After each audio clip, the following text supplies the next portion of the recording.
Assalamualaikum warahmatullahi wabarakatuh. Untuk selanjutnya, yang berikutnya tentang pengukuran nilai sentra.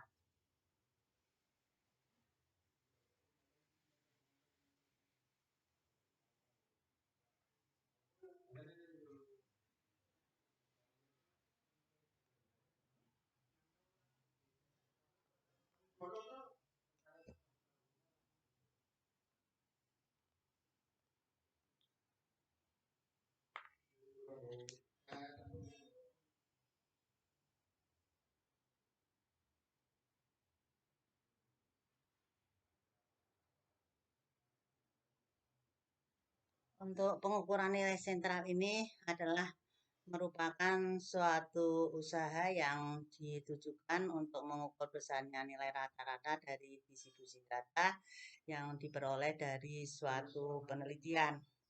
Nanti bahwa pengukuran nilai sentral ini data dibagi dua, ada data yang tak berkelompok atau istilahnya data ungroup, ada data group atau data berkelompok. Ya, jadi di samping ada data ungroup, nanti untuk data ungroup atau tak berkelompok ada data group atau data berkelompok.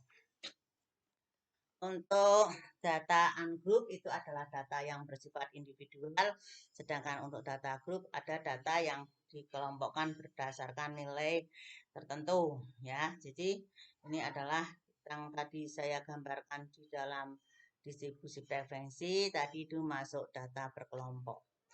Di dalam metode penelitian, apabila kita melakukan penelitian menggunakan populasi, maka disebut sebagai parameter. Ini untuk membedakan antara parameter sama statistik ya. Parameter itu adalah pengukuran ya. Jadi nanti ada istilah parameter, ada istilah statistik ya.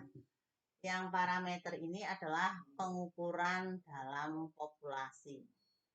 Pengukuran dalam populasi. Sedangkan untuk yang statistik adalah pengukuran dalam sampel. Ya. Pengukuran dalam sampel. Ya. Tapi nanti saya tidak menggunakan apakah menggunakan yang populasi atau sampel ya.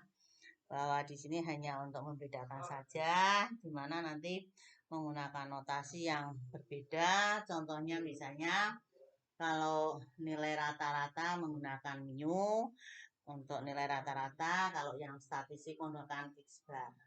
Demikian juga kalau standar deviasi atau SD menggunakan misalnya ini untuk parameter menggunakan pakainya adalah sigma, maka untuk sampel menggunakannya S ya.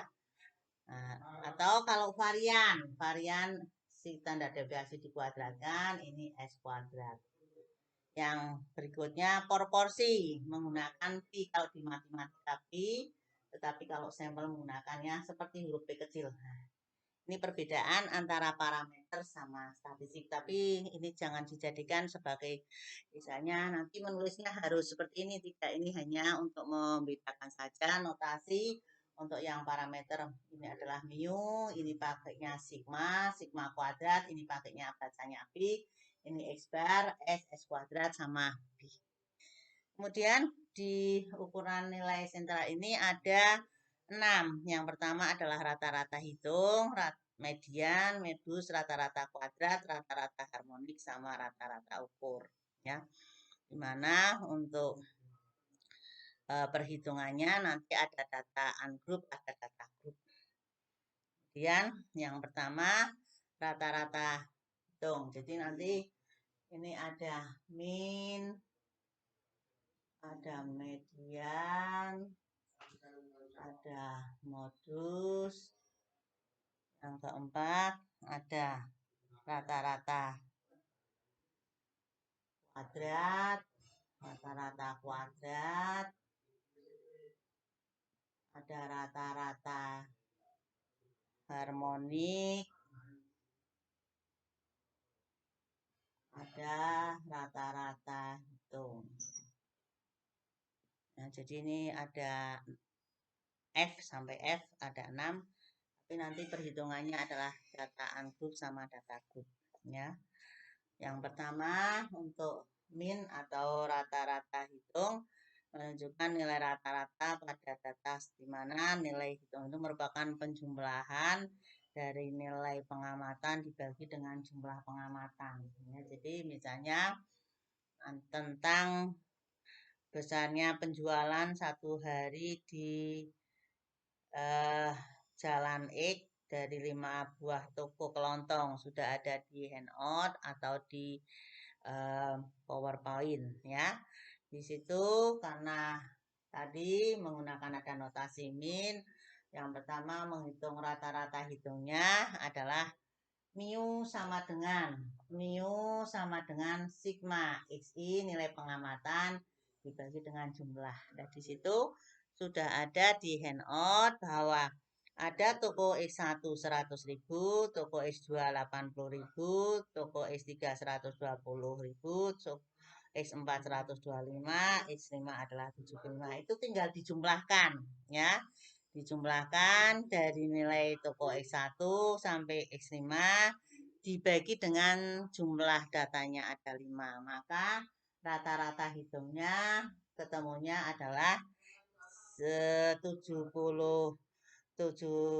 di situ 100 ditambah 80.000, 120, 125 ditambah dengan 75, 500 dibagi 5, mu-nya ini ketemunya adalah jumlahnya 500 dibagi 5, maka diperoleh nilai rata-ratanya adalah 100. Ini adalah dalam ribuan ya. Ini yang rata-rata hitung. Ini untuk data yang tak berkelompok.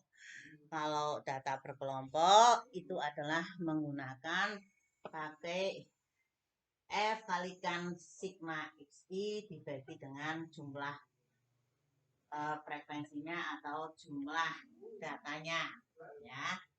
Jadi kita akan mencoba menghitung dari contohnya ini adalah yang 50, 56, 62, 68, 74, 80, 86, 92.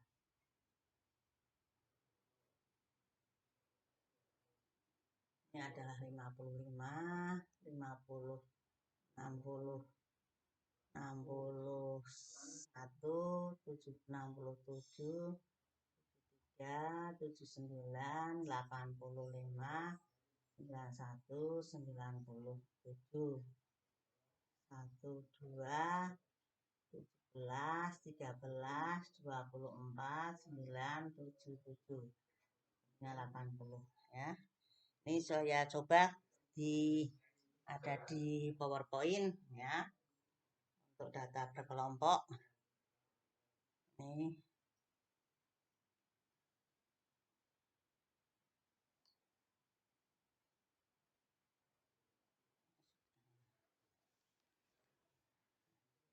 Ini dari data ini kita mau menghitung rata-ratanya adalah bahwa untuk mu sama dengan sigma fxi dibagi dengan n.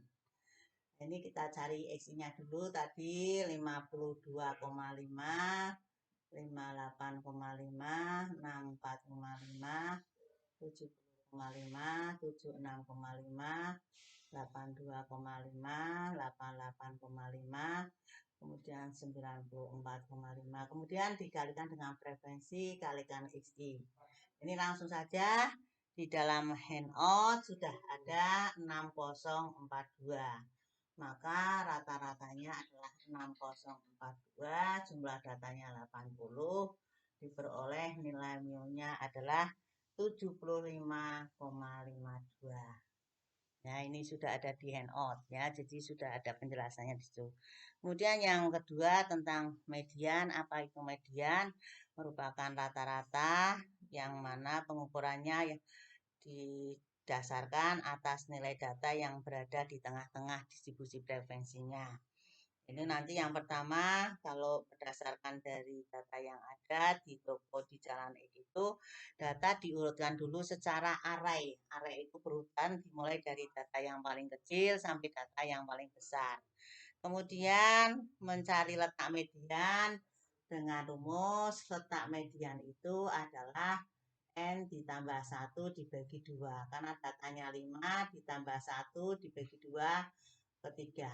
Nah, per 3 ini urutannya kebetulan dimulai dari 75, 80, kemudian 100, 120, 125. Maka urutan ketiga inilah, ini adalah letak mediannya. Karena ini urutan 1, 2, 3, 4, 5. Jadi diurutkan secara array atau berurutan dimulai dari nilai yang paling kecil sampai nilai yang paling besar. Kemudian untuk kalau datanya jumlahnya genap, ya berarti di tengah-tengah. Contohnya misalnya datanya 6. 6 tambah 1, 7 dibagi 2 adalah 3,5. Maka kita tambah 1, misalnya di sini ada 130. Ini adalah 6, maka 3,5. Misalnya 6 tambah 1, 7, 7 tambah 7 dibagi 2, 3,5. Maka urutan 3 dan 4 kita jumlahkan. 100 ditambah 120 dibagi 2, ketemunya 110. Kemudian yang ketiga adalah modus. Ya, modus itu adalah referensi yang sering muncul ya kalau dalam bahasa statistik. Tapi kalau di dalam bahasa keseharian, modus itu adalah yang melatar belakangi. Jadi tinggal dari data yang ada di handout, di situ ada X1, 100.000 dan seterusnya. Yang paling banyak muncul ada berapa angka itu adalah dimasukkan dalam modusnya. Kalau satu-satu semua tidak ada yang dua misalnya ya berarti tidak ada modusnya. Itu untuk data yang tak berkelompok. Tetapi untuk data berkelompok adalah kita pilih yang paling tinggi di sini. Ya. Maka ini adalah TBK-nya, yaitu karena TBK itu adalah batas kelas atas sebelumnya ditambah ini dibagi 2, maka modusnya adalah sama dengan 73,5, CI-nya adalah 6, kemudian datanya itu adalah 40, ini ya, ini 40 dibagi 2 adalah, ini adalah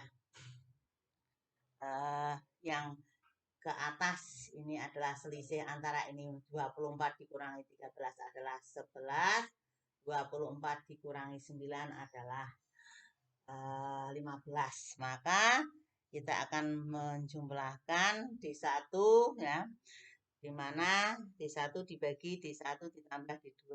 D1-nya adalah 24 dikurangi 13 11, D1 adalah 11, D2-nya adalah 15.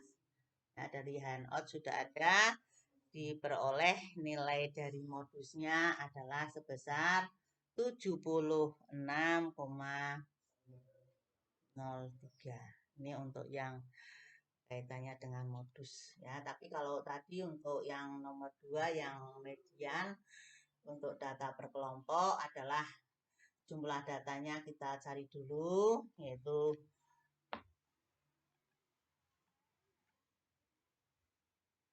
itu modus yang nomor 3 yang mediannya yang untuk data berkelompok adalah bahwa N adalah 80, maka median adalah 80 dibagi jumlahnya 2, 40. Lah 40 itu terletak di mana? Ini ditulis dulu frekuensi kumulatifnya.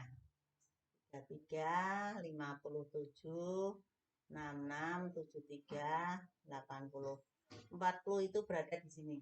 Nah, maka ini juga sama, mediannya adalah 73,5 plus ya, median CI-nya adalah 6. Kemudian ini mediannya 40 dikurangi di atasnya 40 dikurangi di atasnya 33, bawahnya adalah 24 ya, sudah ada di handout. Untuk median untuk data berkelompok adalah ketemunya 75,25 ya, sudah ada di 75,25 aja. Jadi ini untuk modusnya.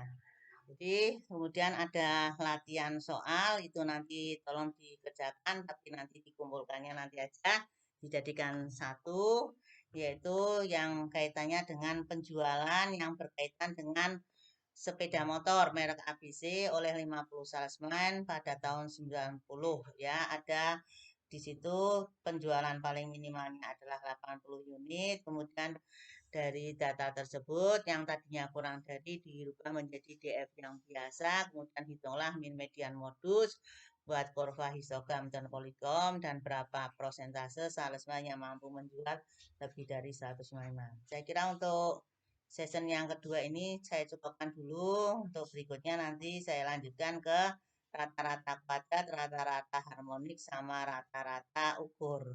Kemudian nanti untuk berikutnya adalah ukuran letak atau ukuran dispersi.